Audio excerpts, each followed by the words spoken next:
Me revoici, me revoilà pour un petit tuto encore express qui s'adresse aux débutants, qui s'adresse aussi aux personnes qui sont un petit peu plus à l'aise dans le logiciel, qui ont déjà de l'expérience. Peut-être qu'on rafraîchit un petit peu ces données quand on a déjà de l'expérience. C'est toujours intéressant de voir que quelquefois, il y a certaines petites fonctionnalités qu'on n'utilise pas parce qu'on a pris des habitudes, on a un confort et quelquefois parce qu'on ne sait pas à quoi ça sert, donc on n'est pas allé chercher. Le panneau mise en page, il va s'ouvrir automatiquement avec un nouveau document. Je ne suis pas certaine que ça se fasse avec la nouvelle version. Là, on va travailler dans la version 5. Je suis maintenant habituée à cette version-là. Il n'y a pas beaucoup de différence sur ce panneau par rapport aux versions précédentes. Il y aura des différences, évidemment, pour sûr, entre l'édition gratuite et les éditions supérieures, parce que le panneau de mise en page contient des petites choses en plus quand on a une édition supérieure. Ben écoutez, on va aller voir dans le logiciel tout de suite.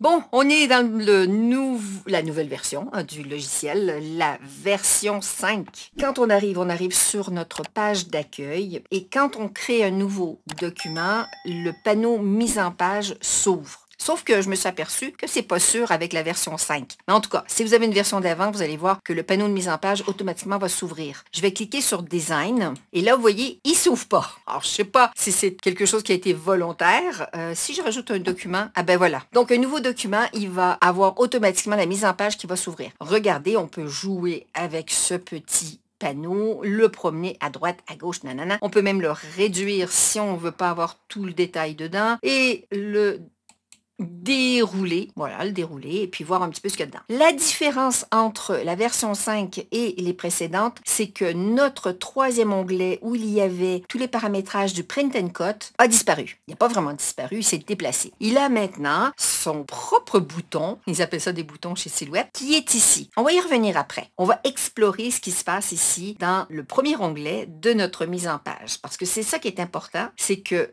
on doit sélectionner sa machine. Donc si ma machine n'est pas connectée, il ne va pas la reconnaître. Donc, je peux aller sélectionner la machine que j'ai et il y a une section pour les machines plus anciennes où je vais sélectionner et puis ensuite les autres types de machines. La CE Lite, c'est une machine professionnelle, donc voilà, je vais revenir. Vous la voyez ici. Ou bien je peux dire que j'ai pas de machine parce que c'est un logiciel qui est open source, ça veut dire qu'on peut l'utiliser gratuitement, tout le monde peut le télécharger, tout le monde peut l'utiliser, même avec d'autres machines de découpe. Donc, dans ce cas-ci, je mettrai aucun. Néanmoins, j'ai quand même besoin d'avoir des dimensions. Donc, je vais me mettre, je vais mettre que j'ai ma Cameo 5 et je vais lui dire quel type d'alimentation j'ai. C'est quoi mon type d'alimentation? Eh bien, je peux utiliser mon Auto Sheet Feeder, c'est, je sais même pas le mot en français, c'est l'accessoire d'alimentation qui va permettre de mettre au moins une vingtaine de pages et de faire une découpe en série, ok? Ensuite, on peut avoir aussi le mode manuel, mais là, on n'a pas besoin de le sélectionner. Il se met automatiquement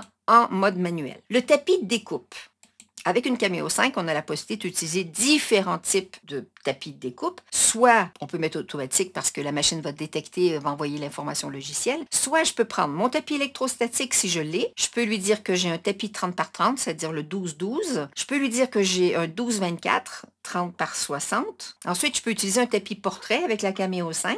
Le tapis de la portrait 4 qui est différent des 3 premières versions de la portrait. 1, 2, 3. Tampon, on s'en sert pas parce que c'était un accessoire qui existait. Je crois plus qu'il y en ait. De toute façon, il se vend plus. Moi, j'en ai pas et je m'en sers pas, donc je pense pas que ça soit intéressant. Si vous faites un pic scan, vous pouvez le sélectionner. Et puis, il y a le tapis, c'est marqué Curio 2, mais c'est le tapis 30 par 30 pour faire l'embossage. Eux autres, ils font des gaufres. OK? Donc, on va sélectionner le type de tapis que l'on souhaite.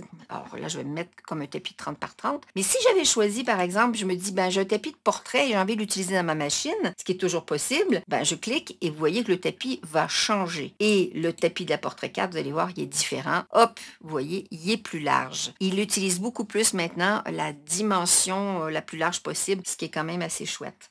Je vais revenir à mon tapis Cameo normal. Ça, c'est donc mon tapis virtuel. La taille du média, eh bien, ça va être la dimension de mon papier, de mon vinyle, ce que je vais mettre sur le tapis. Le média, c'est ça. À ce moment-là, je peux me sélectionner un A4, etc., etc., les différentes dimensions. OK? Ensuite, la personnalisation du média. Si je me mets en mode tapis, alors je peux faire une personnalisation de la dimension de mon média. Par exemple, si je me dis, bon, ben, mon papier fait telle largeur, telle hauteur, eh bien, je vais jouer avec ça et je peux le sélectionner aussi de mode manuel et taper la valeur ici. Si je veux mettre 120, ben, je peux rentrer 120. OK?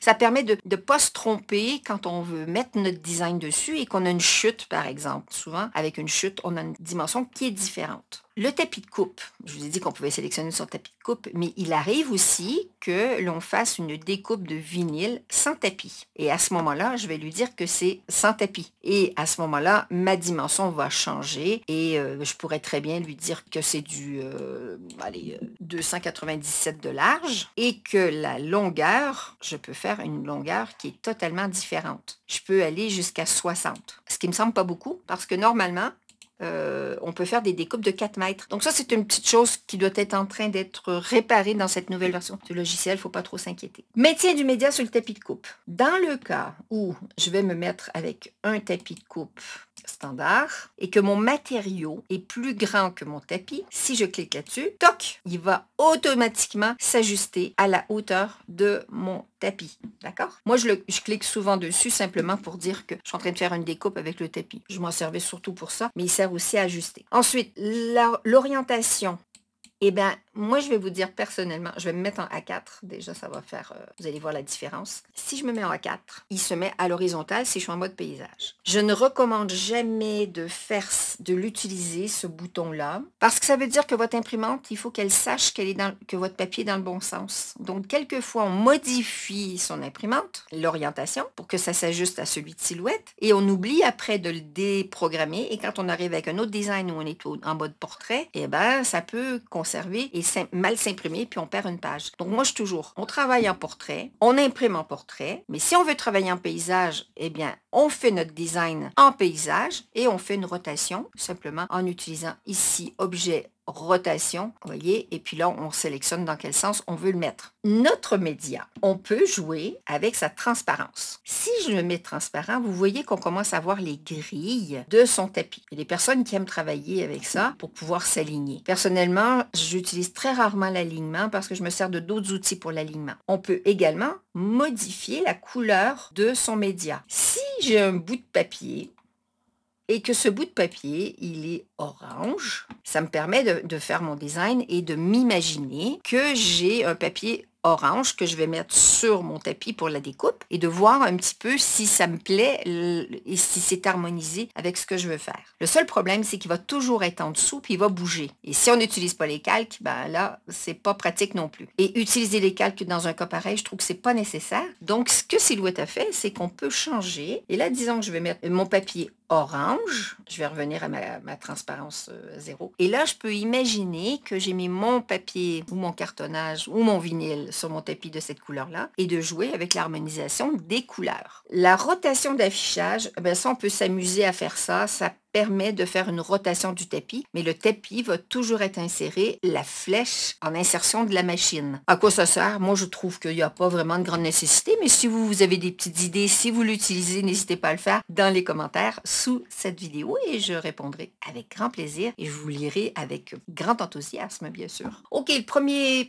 petit onglet, il est identique pratiquement à celui des versions précédentes. Attention, le deuxième onglet, c'est différent. Le deuxième onglet, il est différent parce qu'il y a des fonctionnalités qu'on ne retrouve pas dans l'édition gratuite. Et vous le verrez, si vous avez une édition gratuite, vous verrez que quand je vais vous expliquer quelques petites choses, eh bien, ça sera différent. Vous allez me dire, ah oui, mais moi, mon panneau de mise en page n'est pas pareil. Eh bien, ça sera justement ça. Les limites d'impression. Alors, je vais me mettre dans une couleur plus claire quand même. Hein. Attendez, je vais me remettre ici. Je vais mettre mon tapis blanc. Voilà. Allez, on retourne. Vous voyez que j'ai des lignes autour. La ligne rouge correspond aux limites de découpe, la ligne grise aux limites d'impression. Ça va donc s'adapter à mon imprimante. Okay? Dans ce cas-ci, l'impression elle est plus petite que la ligne de découpe. Mais quand on est en print and cut, c'est l'inverse. À vous, si vous voulez, oui ou non, les avoir ou pas. Et vous cochez, vous décochez selon votre guise. Le quadrillage, eh bien, c'est ce quadrillage-là et il vous permet ce quadrillage, d'ajuster si vous avez envie de vous aligner quand vous faites une forme, si vous voulez vous aligner sur le quadrillage. Ça sert, moi je dis que ça sert principalement aux personnes avec les éditions gratuites parce que on n'a pas dans l'édition gratuite les règles. Et les règles nous permettent de faire des alignements, comme on serait sur notre table avec nos règles, et là on viendrait aligner là-dessus. Voilà. C'est surtout pour ça. Là, je vous ai montré les règles. Et là, on peut dire afficher les règles ou les enlever. Les règles, ce sont les barres au-dessus et à droite sur les éditions supérieures qui permettent, comme je vous dis, de vous mettre des repères pour aligner vos éléments quand vous êtes en train de créer un design. OK? Je vais faire mon petit carré avec la couleur pour que vous le voyez mieux. Donc, afficher le grillage, le quadrillage, on peut le faire. On peut s'aligner sur le quadrillage. Je m'explique. Je vais revenir sur un peu moins la transparence diminuée. Voilà, augmenter plutôt plus de transparence. Et ça veut dire que si je promène mon élément, vous voyez qu'il y a le quadrillage, je peux venir m'aligner dessus. Et là, il ne s'aligne pas dessus. Et il y a des personnes qui souvent vont poser la question, pourquoi ça fait des sauts de puce? Quand ça fait des sauts de puce, il faut désactiver l'alignement sur le quadrillage. C'est parce que ça va d'un repère à l'autre de grillage. OK? De quadrillage. Je ne sais pas pourquoi je dis grillage. De quadrillage. Si je veux m'aligner, vous allez voir que ça vient s'aimanter sur mes quadrillages. Voyez? Tac, tac, tac, tac, tac. Afficher les repères. Si je le désactive, vous avez vu que c'était plutôt mes règles qui apparaissaient ou pas. Je peux les activer, les désactiver. Si j'ai besoin une fois de temps à autre de revenir les utiliser et que je ne veux pas les déplacer, ben c'est ça que je vais faire. Je vais les désactiver le temps que je fasse mon travail. Je vais revenir quand j'en ai besoin pour me réaligner. Ces règles ont l'axe Y indiqué et l'axe X qui est là, vertical, qui sont aussi indiqués ici. Ici, je suis à 98.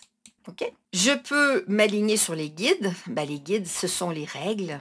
Donc, je peux m'aligner dessus et vous voyez, tac, ça s'aimante. Maintenant, si je le désactive, je peux jouer et ça ne va jamais s'aligner parfaitement. Et si je veux vraiment m'aligner parfaitement, il faut que ça soit activé. Donc, les règles, je vous les montrer. La croix, c'est quoi? La croix, ça s'appelle des crosshairs en anglais. Ça veut dire des cheveux croisés parce que c'est un système très, très fin et quelquefois, on se retrouve à l'avoir puis on ne le veut pas. C'est la lettre H du clavier qui en est le raccourci. Vous voyez ça? Eh bien, moi, j'aime bien, de fois de temps à autre, m'en servir pour m'aligner dans certains cas. Ça permet aussi, quand je fais un tuto, qu'on voit bien où est-ce que je m'en vais, où ma souris, elle se trouve aussi. OK? Je vais le désactiver. La capture intelligente. OK, petite mise à jour. J'ai redémarré le logiciel parce que ma capture intelligente, mon smart snapping, comme on dit, ne fonctionnait pas. Et là, vous voyez. Donc là, je sais que mes deux éléments sont bien alignés par la droite. Si je me mets là, je sais qu'ils sont alignés par le centre.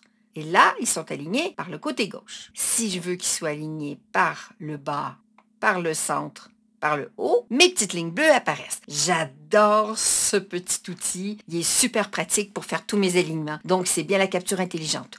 Donc, j'ai résolu le problème en éteignant, en fermant mon logiciel, puis en le rallumant. Voilà. Donc, en le réouvrant mon logiciel, ça a fonctionné. Il y a aussi le raccourci clavier qui est la lettre S. Si jamais vous voyez que ça ne fonctionne pas, vous pouvez l'activer et ça se mettra en route. Et S pour le désactiver. Voilà. Donc, on continue. Ensuite, la tolérance, ça va être la tolérance par rapport à quel moment je souhaite que ça se colle. Et à ce moment-là, je vous laisse jouer avec ces chiffres-là de tolérance qui va faire qu'il va tolérer une certaine quantité de précision ou pas.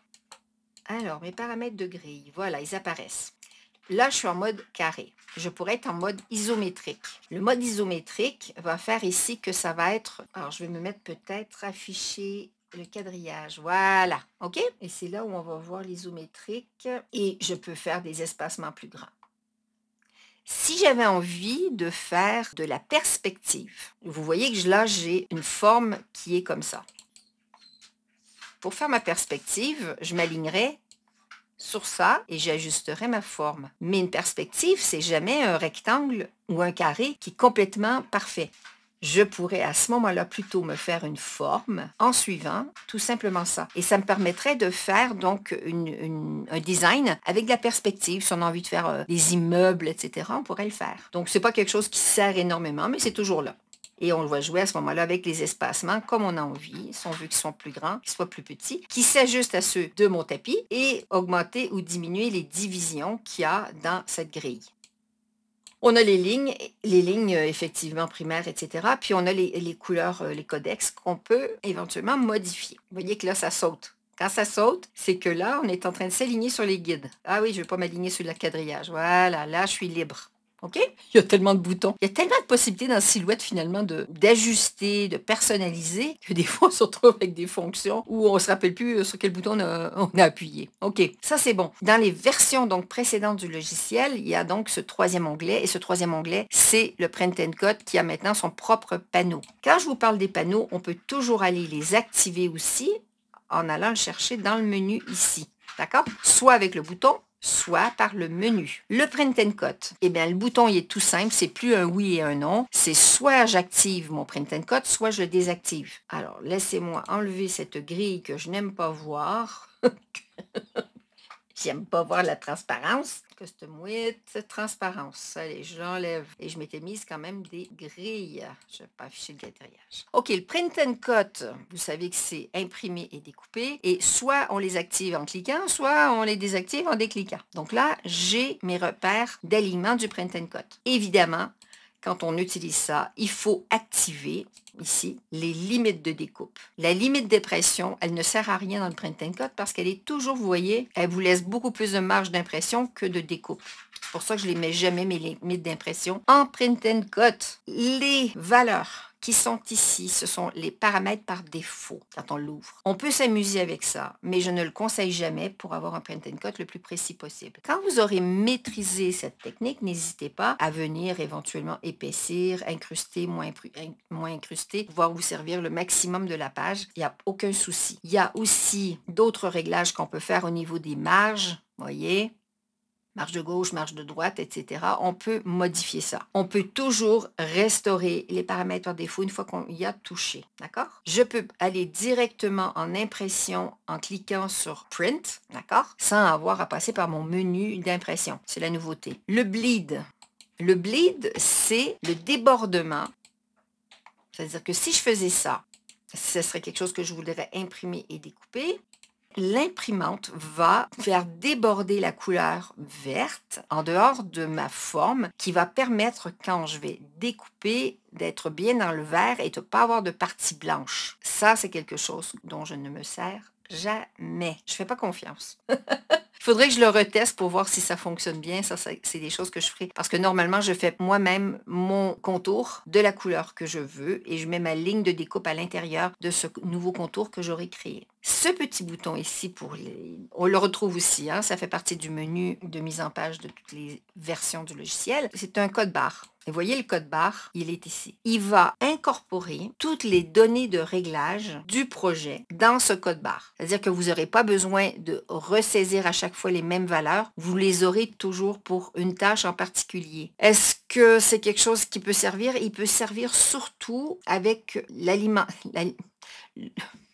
Le chargeur de feuilles, voilà, c'est le mot que je cherchais. C'est le chargeur de feuilles dont je vous parlais au tout début, qui est sorti avec la Cameo 4 et la Portrait 3 et qui peut être adapté maintenant sur les nouvelles machines. Donc ça, c'est quelque chose qui sert. La machine va lire le code barre, va envoyer les informations de code barre et le logiciel va dire, ah oui, là-dedans, il y a telle donnée et il faut que je crée tel type de découpe et que je suive certaines informations. C'est surtout pour les personnes qui travaillent avec le logiciel d'une manière plus professionnelle. Voilà. On peut partager le code barre, on peut sauvegarder le code barre sur le compte de sa bibliothèque pour pouvoir s'en rappeler et puis on peut régler plein de petites choses ici aussi. Et on a vu à peu près tout ce qu'il y a dans ce menu, ce panneau plutôt, de mise en page. Il y en a des choses à dire. Je pense que j'ai parlé vite parce que je ne voulais pas non plus que vous endormiez sur mon tuto. S'il y a des choses que vous voulez que je peaufine, que vous avez des questions, n'hésitez pas juste en dessous à poser les questions. Si ça vous a plu, n'hésitez pas à me faire un petit pouce, à vous abonner à ma chaîne et également à activer la petite cloche pour être tenu informé des prochains tutos. J'espère que ce tuto vous a plu. C'est toujours bon de revisiter nos bases de logiciels. Et puis, je vous dis à la prochaine pour un autre tuto et merci de votre fidélité. Gros bisous. Ciao, ciao!